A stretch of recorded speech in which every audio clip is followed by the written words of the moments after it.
వారం రోజుల తర్వాత ఎన్నికలైతే అయిపోతాయి. అక్కడి నుంచి ఇంకా జూన్ 4వ తేదీ వరకు ఉంటే ఎవరి భవిష్యత్తు ఏంటో తెలిపోద్ది ఆంధ్రప్రదేశ్లో. మళ్ళీ ఎవరు అధికారంలోకి వస్తారు, ఎవరు పెట్టేబేడ సర్దేసుకోవాలి, ఎవరు రాజకీయాల్లో కంటిన్యూ అవ్వాలి, దాదాపు చాలా క్లారిటీలు వచ్చేస్తాయి.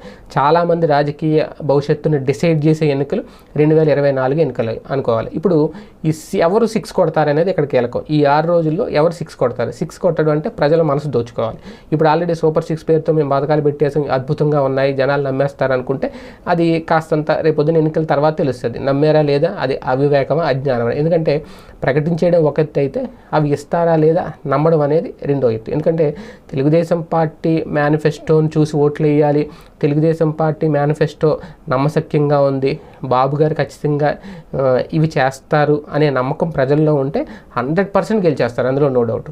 ఆ నమ్మకం మీద ఆధారపడి ఉంటుంది తప్ప ఇంకా అభ్యర్థులు స్థానికంగా ఎవరున్నారు, ఏంటి, ఎంత డబ్బులు ఇచ్చారు, ఓటుకి ఎంత, ఇవేమీ పనికిరావు. ఎందుకంటే